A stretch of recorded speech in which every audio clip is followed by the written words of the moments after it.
થાય. એના પછીની વાત મારે કરવી છે. દીકરા કેવા હોય તો કે ઓનલાઈન બેન ગેમ રમે ને એવા હોય, પાનને ગલ્લે પિચકારા મારે એવા હોય, બાપના જે ભેગા કરેલા કમઠાણ હોય ને મોટા મોટા એને બધાને ડૂબાડીને એક રાતમાં વેચી આવે ને એવા હોય. અડધી રાતે મધરાતે હાથ પકડીને અંદર લઈ આવવો પડે ને કોઈને કહેવાય નહીં કે મારો દીકરો લથડિયા ખાતા ખાતો આવ્યો. દીકરા આવા હોય, બોલો હા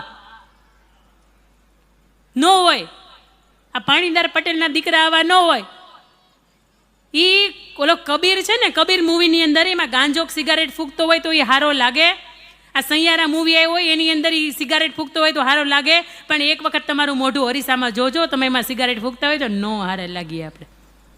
એની આસપાસ 5-15 કેમેરા હોય ને એટલા માટે. તોય નીચે એક ઇન્સ્ટ્રક્શન આવે છે કે ધૂમ્રપાન કે આજે બીડી કે સિગારેટ પીવી કે તંબાકુ ચાવીને એ સ્વાસ્થ્ય માટે હાનિકારક છે. આખે આખું મૂવી જોઈ લઈએ છતાંય આપણે એમાંથી જે લેવાનું છે ને એ ન લઈએ.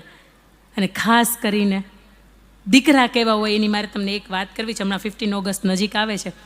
આઝાદી મળું થાય બસ એ સમય ચંદ્રશેખર આઝાદ, જેને તમે એનું નામથી ઓળખીએ છીએ, બાકીનું નથી ખબર, આપણે જાણવું નથી. અંગ્રેજોની છાવણી નક્કી કરે કે આપણે આવતીકાલે આ ભારત આ પ્રખર હિન્દુત્વની આ જે જ્વાળા પ્રગટાવવા માગે છે આને બધાને એક નથી થવા દેવા.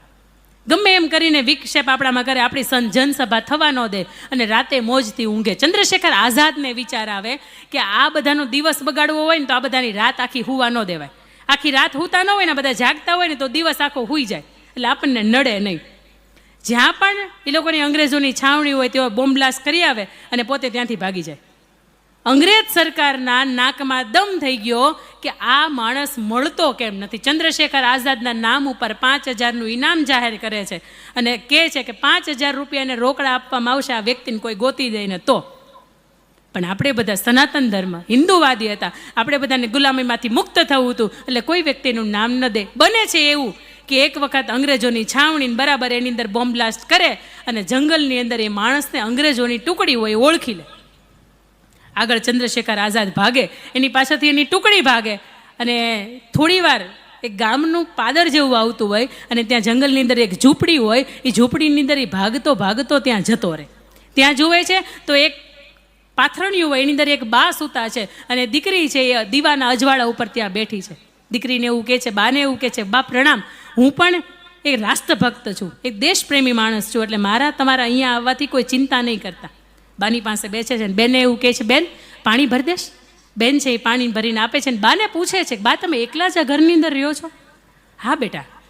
અને બાપુ છે એ નાનેથી ભગવાનને શરણે જતા રહ્યા છે, એટલે દીકરીને મેં મોટી કરી અને હવે જો મારી અવસ્થા છે ક્યારે વહી જાઉં. 93 વર્ષના બા. એટલે એ ચંદ્રશેખર આઝાદ એવું કહે છે કે તો બા આ દીકરી છે ને એને હવે ઘર બારે કરી દેવાય, આ બેન છે ને હવે પરણાવી દેવાય, એની ઉંમર થઈ ગઈ છે. બા એવું કહે છે કે હા બેટા મને ખબર છે, પણ 5000નું એ દહેજ માંગે છે અને મારી પાસે ખાવાના નથી. આ દીકરી આખો દિવસ ચારો કમાય, આ બકરીના દૂધમાંથી અમે ખાઈ પીએ છીએ, બાકી અમારી પાસે કશું નથી. અને તે દિવસે ચંદ્રશેખર આઝાદ એવું કહે છે કે બા તમને ખબર છે ઓલો ચંદ્રશેખર આઝાદ છે એના માથા ઉપર 5000નું ઇનામ છે? બા કહે છે હા એ હું જ છું. તમે એક વખત બહાર જાઓ અને અંગ્રેજોની ટુકડી મને ગોતે છે, તમે ત્યાં જઈને એવું કહી દો એને કે ચંદ્રશેખર આઝાદ મારી કુટીરની અંદર છે, મને હોપી દો અને એમાંથી 5000ની જે રકમ મળે ને એમાંથી દીકરીના લગ્ન કરી દેજો. આ આપણા દેશનો યુવાન હતો, આ આપણા દેશના સંતાનો હતા. અને તે દિવસે 93 વર્ષના બા છે ને એ ઊભા થઈ જાય છે ને હાથમાં લાકડી લે છે ને એવું કહે છે કે નહીં ભાઈ મારી દીકરી કદાચ લગ્ન ન થાય ને તો ચાલશે, હવે અમે પણ તારી યાર હાલ રાષ્ટ્રભક્તિમાં જોડાઈ ગયા છે. આ 1947ની અંદર આઝાદી જે મળી છે ને એમને નથી મળી. આ દેશના દીકરા હતા કે કોઈ પારકી બેન દીકરી હતી, એના લગ્ન થવા માટે પોતાના માથા ઉપર 5000નું ઇનામ લાગ્યું છે તો કે તમે એને મને હોપી દો ને એ દીકરીને લગ્ન કરી દો. આજના યુવાનને પણ મારે આ મંચ ઉપરથી એક કેટલું કહેવું છે કે મધરાતે કદાચ કોઈ દીકરી એમ પૂછે ને કે ભાઈ આ રસ્તો આ બાજુ આવ્યો, તો એને કહેજો કે તું આજથી મારી બેન, ભલે મધરાતના 2 વાગ્યા પણ તારે સુરક્ષાની કોઈની જરૂર નથી, હાલ હું તને રસ્તો બતાવું, તારા ઘર સુધી હું તને પહોંચાડી દઉં. આ આપણા દીકરા. અને આવા દીકરા હોય ને તો મા બાપ ગર્વ કરી શકે કે નહીં મારી ઘરે દીકરો છે. બાકી 25 વર્ષની ઉંમરે તેને ખબર જ છે કેવા દિવસો જોવાના છે. અને આ મંચ ઉપરથી, પવિત્ર મંચ ઉપરથી મારે એ પણ વાત કરવી છે કે કદાચ આંગણે 2 દીકરીઓ હોય ને તો ચિંતા નહીં કરતા એના ભાગ્યનું લઈને આવે છે. મારે 2 જુડવા છે એટલે ઘણા સમાજમાં કહેતા હોય કે બેન તમારા 2 દીકરીઓ, તમારો દીકરો નહીં. એટલે વૃદ્ધાશ્રવસ્થામાં હું એક વખત ગઈ હતી ને વૃદ્ધાવસ્થાની અંદર વૃદ્ધોએ મને પૂછ્યું કે બેન તમારો કોઈ વારસદાર નહીં? અને તેથી મને એમ થયું હતું કે કદાચ આ બે દીકરીઓ છે ને હું ભાગ્યશાળી છું દાદા કે મારે તમારે જેવું જીવન નથી જીવવું. મને નથી ખબર ઘરની વ્યવસ્થા કોના કારણે તૂટે છે, પણ એટલી ખબર છે કે જીવતા જાગતા ભગવાન એટલે આપણા મા બાપ, આપણા વડવાઓ. ઘરની પહેલી દિવાલ એટલે ઘરનો મોભી, ઘરની બીજી દિવાલ એટલે ઘરની વહુવારું, ઘરની ત્રીજી દિવાલ એટલે આપણા દીકરાને દીકરીઓ, અને ખાસ દીકરાને દીકરીઓ એનાથી ગાંઠ બાંધીને જાજો કે જીવનની અંદર એક પણ કામ એવું નહીં થાય કે મારા મા બાપે મને જન્મ આપ્યો છે ને તો એને અંદરથી અફસોસ થાય, કારણ કરતાં પાણાને જન્મ આપ્યો હોત ને તો સારું હતું. એવું ખુમારી સાથેનું જીવન જીવજો કે મને કોઈ ખસ કહીને શું જાય, મારા પરિવારને કોઈ નામના ડૂબાડીને શું જાય. અને ઘરની ચોથી દિવાલ એટલે આપણા મા બાપ કે જેના વડવાઓના સાનિધ્યની અંદર આપણને આજે ઉજ્જવળ ભવિષ્ય મળ્યું છે. વિરાણીના આંગણે નૂતન ભવનનું લોકાર્પણ થયું છે એ એક દૂરંદેશી આપણા વડવાઓ હતા એના કારણે. આ ઘરની અંદર જે મા અને જે બાપ જે પીસાતા હશે ને એ ઘરની અંદર કદાચ કરોડોની જાહો જલાલી હશે ને તો એની હાશકારો નહીં હોય. ઘરની અંદર જો શાંતિનો, સલામતીનો, સુરક્ષાનો અને પ્રેમનો અનુભવ કરવો હોય ને તો એક વખત જે જીવતા જાગતા બે મા બાપ બેઠા છે ને એને એક વખત તમે મન ભાવતું ભોજન બનાવી દેજો, તમે જો એના આશીર્વાદ કેટલા મળે છે. પણ મારે તમને એ કહેવું છે કે એક વખત એનો જીવન સમય પૂરો થઈ જાય, એમની તકતી છે એ દિવાલ ઉપર ખીલી ઉપર એનો ફોટો ટાંગી દે, એની ઉપર સુખડનો હાર ચડી જાય અને પછી એનો જ્યારે સમય આવે, પછી જ્યારે એની અગવડતાઓ આવે, પછી જ્યારે એનો દિવસ આવે, પછી જ્યારે એની તિથિ આવે, એનું શ્રાદ્ધ આવે અને તે દિવસે આપણે સ્ટેટસમાં મૂકીને આપણે એવું કહીએ કે મા બાપ તમને હું ખૂબ યાદ કરું છું, તમે ખૂબ સારા કાર્ય કરે. પણ ત્યાં સુધી જ્યાં સુધી એ જીવતા હતા ને ત્યાં સુધી એની કિંમત કરવાની હતી. એક સમય હતો કે જ્યારે અહીંયા બેઠેલા જે વડવાઓ છે ને એને 5 ગામના આગેવાનો પૂછવા આવતા કે મારી ઘરે પ્રસંગ છે દાદા, 50 માણાનું જમણવાર છે, તુવેરની દાળ કેટલી જોહે, રીંગણા કેટલા જોહે, બટેકા કેટલા જોહે, ઘઉં કેટલા જોહે. અને એ જ દાદા આજે ઘરને આંગણે બેઠા છે ને છતાં એને કોઈ પૂછતુંય નથી કે તમારે ચા પાણી પીવા જ કે નહીં. ત્યારે અફસોસ આ થાય કે આપણે એટલું બધું કમાઈ લેવું છે, આપણે એટલા બધા આપણામાં વ્યસ્ત થઈ ગયા છીએ કે આપણે ઘરને આંગણે બેઠેલા બા દાદા છે એને આપણે હાંચવી ન થકતા. એ બા એમ કે મારે ગરમા ગરમ શીરો ખાવો છે, વહુ બેટા જ બનાવી દેજો ને, ડ્રાયફ્રૂટ નાખીને બનાવી દેવાનો. બારે કાઢ્યા છે ને એટલા કાઢવાના નથી, પણ એની વૃદ્ધાવસ્થાએ 5 કિલો વધવો જોઈએ તો તમે ઘર કહેવાવ, નકર ઘર ન કહેવાવ. અને દાદાને સવારે 10 વાગ્યાનો ટાઈમ થાય ને એટલે આદુ અદરખવાળી ચા જવી જોઈએ.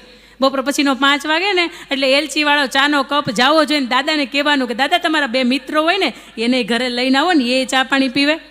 કારણ કે મારા ઘરનો નિયમ છે કે દર 1 મહિનાની અંદર 2 વખત, એક વખત ઓળો કરીને મારા સસરા કે જે દાદાનું મિત્ર વતુલું એને જમાડવાના, એક વખત ભજીયા કરીને જમાડવાના, એક વખત અડદની દાળ ને બાજરાનો રોટલો કરીને જમાડવાના. તે દિવસે મારે સ્કૂલ ચાલતી હોય ને તો તે દિવસે રજા પાડી દેવાની, પણ એ બધાય મારે ઘરે જમવા જોઈએ. કારણ કે આ અંદરનો હરખ છે કે મા બાપને હાંચવી ન થકતા તમે હાંચવો કોની હાટું. અને ખાસ કરીને બાપ બોલો ને તો મોઢું બંધ થઈ જાય. બાપ ચૂપ, હાજે 7 વાગે આવે ને તો આપણને એક ડર હતો. અને માં બોલો ને, બા બોલો ને તો મોઢું ખુલે, માં મોઢું ખુલી જાય.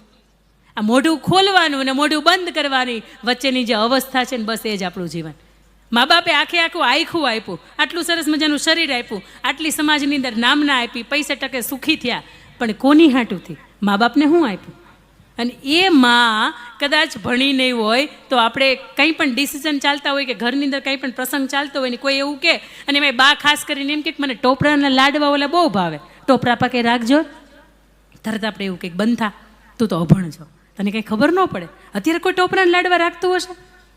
એ માં અભણ હતી, એને કંઈ ખબર નહોતી પડતી, એટલા માટે તો આપણે જન્મ્યા એને ખબર પડતી હોય તો કે તમારો મારો જન્મ જ હુકામ એમ થાત. એને એમ ન થાય કે આપણે કંઈક કરિયર બનાવવું છે, એને એમ ન થાય કે ઊંચી હીલની સેન્ડલ પહેરીને આપણે પર્સ નાખીને આપણે નીકળી પડ્યું આપણે નેટવર્કિંગના કામ કરવા છે. પણ ખરેખર ગર્વની વાત છે કે કચ્છ કડવા પટીદાર સમાજની અંદર મેં આ વસ્તુ નોટિસ કરી છે કે દીકરીઓમાં, વહુવારોમાં ગમે એટલી એની પાસે તાકાત હોય, ગમે એટલી એની પાસે ડિગ્રી હોય, છતાં પણ એને પરિવારને હેડ્સ ઓફ એને દિલથી સાચવો છે. મેં રાયપુરમાં ગઈ છું, છત્તીસગઢમાં ગઈ છું, હમણાં તમિલનાડુ ત્રિચીમાં જવાનું થયું હતું, પણ ઘરની અંદર જે વહુવારોનું સમર્પણ છે કદાચ એ દુનિયાના કોઈ પણ ઠેકાણે મેં આજ સુધીમાં નથી જોયું. પણ વાત મારે તમને એ કરવી છે કે મા અને બાપ જેનો ચહેરો તમને પહેલી વખત હાથમાં લીધા, તમને હુલુલુલુ કરતા હતા, તમારું હાલરડું ગાતા હતા, અને એ જે ખુશી હતી ને એ ખુશી તમે 25, 30, 35 કે 50 વર્ષના થાવ ને છતાં એ રહેવી જોઈએ. કવિ બોટાદગરની ભાષામાં કયો, તમે કાગની ભાષામાં કયો, કે તમે કોઈ પણ કવિને લઈ લો એને મા બાપ વિશે ખૂબ ગુણગાન ગાયા છે. અને મારે તમને છેલ્લી માતૃવંદનાની દોર તરફ લઈ જવા છે ત્યારે મારે તમને એ કહેવું છે કે કોલેજની અંદર 2 દીકરાઓ ભણતા હોય તો એ મંચ ઉપર આવે. આ મંચ તમને હું નહીં આપું કારણ કે આમે 1 વાગવાનો સમય થયો છે. એટલે મંચ ઉપરથી હું તમને માઇક નહીં આપું, પણ બિંદાસ 2 કોલેજમાં દીકરાઓ ભણતા હોય ને એ અહીંયા આવે. અમૃતભાઈ હું નથી ઓળખતી, પણ તમે મને થોડીક સહાયતા આપો કે 2 કોલેજની અંદર ભણતા હોય ને એવા દીકરાઓને અહીંયા મંચ ઉપર બોલાવો. અને 2 દીકરીઓ કે જેણે કોલેજ પૂરી કરી દીધી અથવા તો એ અવસ્થા હોય કે જેના લગ્ન નથી થયા એવી 2 દીકરીઓ મંચ ઉપર આવો. સાંભળો, હું તમને બોલાવીશ નહીં એટલે ચિંતા નહીં કરતા. આ મંચ ઉપર આવવું ને, મેં તમને કીધું એમ કે 30 વર્ષના તમારા તપ હોય, 30 વર્ષના પુણ્ય હોય ને તો હોય. એમને મંચ ઉપર નથી ચડાતું. બાકી તમે દાન આપો ને તો જ આ મંચ ઉપર ચડાય. જલ્દીથી આવી જાઓ, જલ્દીથી દોડતા આવી જાઓ. 2 દીકરીઓ કે જેની કોલેજ પૂરી થઈ ગઈ હોય એવી 2 દીકરીઓ છે એ મંચ ઉપર આવો. અને 2 દીકરાઓ છે. યસ, આ 2 દીકરાઓ જે આવ્યા છે ને એના મમ્મી ફટાફટ ભાગતા દોડતા આવો, અહીંયા મંચ ઉપર આવો. એના મમ્મી આવો, જલ્દીથી આવજો. આપણે સમયને સાથે ચાલશું, જલ્દીથી આવશો. દીકરીઓ આવો, ફટાફટ ઉતાવળ રાખજો. અને જે દીકરીઓ આવે ને તો એના પપ્પા તૈયારી રાખજો કે એના પપ્પા પણ મંચ ઉપર આવો. પપ્પા ન હોય તો કાકા, કાકા ન હોય તો બા, દાદા, દાદા કોઈ પણ આવો. તમારે લગ્ન થઈ ગયા છે? અચ્છા, તમે આમાંથી કોઈ ના છો? બરાબર, આવો.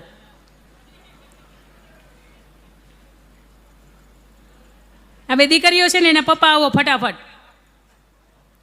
જો મારે તમને કેવું છે કે પરિવાર વ્યવસ્થા, મને તો કેવું સરસ મજાનું ટાઇટલ આપ્યું, સાવધાન, પરિવાર વ્યવસ્થા ખોરવાઈ રહી છે. પણ હું તમને બતાવીશ કે પરિવારમાં આપણી વચ્ચે સંપ કેટલો છે. 2 દીકરીઓ, પપ્પા ક્યાં છે? પપ્પાને બોલાવો. આ 2 દીકરીઓને મંચ ઉપર તમે જુઓ છો, એના પપ્પા ફટાફટ આવો. તમે આ બાજુ છો ને, તમારો દીકરો આ બાજુ છે ને, એના હાથ પકડીને ઉભા રહ્યો જાઓ. 2 દેરાણી જેઠાણી આવો મંચ ઉપર.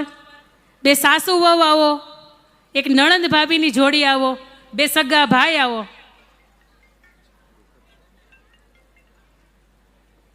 હવે હું મોઢું હું નથી કરતી, હવે મોઢું તમે કરો છો. દેરાણી જેઠાણી, પછી કોકને મોકો આપજો. તમે ખાલી બેઠા બેઠા જોયા જ નહીં કરતા, તાલી જ નહીં પાડતા. તમે તાલી પાડવા માટે નથી આવ્યા. દેરાણી જેઠાણી, સગા 2 ભાઈ, વાહ. તમે નણંદ ભાભી, બરાબર. સાસુ વહુને ભળતું નથી?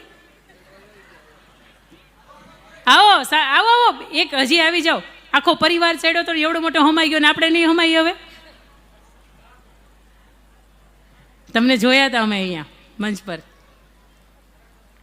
સાસુ વહુ આવો ને, હું આવું. હા હા, તમે આવો, આવો, જલ્દી આવો. ભળતું હોય આવી જાઓ. નાની સંગ હોય ને આવો ફટાફટ એકાદી. આવો. અમારે જોવું શીખે હું થાય છે અહીંયા. એ કદાચ નાના આવો ને, સાસુ વહુ હોય તો નાના આવો ને, કે ભળતું જ નથી, કે બહુ ભળે છે એટલે જાહેર નથી કરવાનું. હવે અહીંયા જેટલા પણ વ્યક્તિઓ ઊભા છે ને, તમારા પપ્પા ક્યાં છે? વિરાણી ગામ ઘૂમતા હશે, બરાબર છે. આ 3 દિવસ ઓછા છે. હજી આવતીકાલનો દિવસ વિરાણી ગામ જ ઘૂમવાનું છે. મમ્મી આવ્યા છો? ભાઈના મમ્મી ક્યાં છે? એ ઘૂમે છે ગામ, ઘરે ગયા છે, બરાબર છે. કેટલા વર્ષની ઉંમર બેટા? 19 વર્ષની ઉંમર. કોલેજ ચાલુ છે. મમ્મી ખીજાય? શું ગમે એને ખીજાય? આપણી ભૂલ હોય ત્યારે ખીજાય. પણ એને ખીજાયા પછી કેવું લાગે? આ તો ખીજાતી જ હોય, એનું ખીજાવાનું જ કામ છે. પપ્પાએ ખીજાય, વઢે, રિઝલ્ટ ઓછું આવે તો બોલે. પણ શું કામ એને બોલે? પણ ક્યારેક એવું થાય કે આપણા દુશ્મનો જે પોતાનાપણા લાગે ને, ક્યારેય મમ્મીને એવું કીધું છે કે મમ્મી આ ખીજાણીનું હું સુધર્યો એ બદલ થેન્ક યુ એમ કીધું છે? નહીં. આ તું તેવું નાનેથી મને ટોક કર્યું છે ને એટલે હું સુધરો છે એવું કીધું? છેલ્લે મમ્મીને વાલથી હગ ક્યારે કર્યું તું? ઈચ્છો છો કે મમ્મીને એક વખત ભેટી લ્યો એમ ઈચ્છો છો? તમે છેલ્લે દીકરાને ક્યારે એક વખત વાલથી એને હગ ક્યારે કર્યું છે? કોલેજથી આવે ત્યારે વાલથી હગ કરો. અહીંયા જેટલા પણ યુવાનો હશે ને એને મારે કહેવું છે કે મા બાપ ખીજાય છે, અને એટલા માટે જે આપણને નથી ગમતા. મેં તમને કહ્યું એમ કે આજની આ ટિકટોકની જનરેશન છે ને એટલે એનું તમને ટક કરવું લાગે છે. પણ જેમ કુંભાર હોય ને એ માટીનો ઘડો બનાવતો હોય ને, કેટલાય ટપાકા મારે છે ને પછી એનો શેપ બને છે. 5 વર્ષ પછી જ્યારે તમારી નામના હશે ને અહીંયા આવા મંચ ઉપર સન્માન થતું હશે ને અને અથવા તો તમને કોઈ રાજ્ય કે કેન્દ્ર સરકારનો પુરસ્કાર મળશે ને ત્યારે અંદરથી એમ થાય કે આ પુરસ્કાર હું મારા મમ્મી પપ્પાની મહેનતને સમર્પિત કરું છું. બોલો હા કે ના? પણ 5 વર્ષ પછી આ ઉંમર એવી છે કે નહીં સમજાય. પણ આ મંચ ઉપરથી 2 ભાઈ છો તો વચ્ચે મા અને બાપ 2 આવે છે.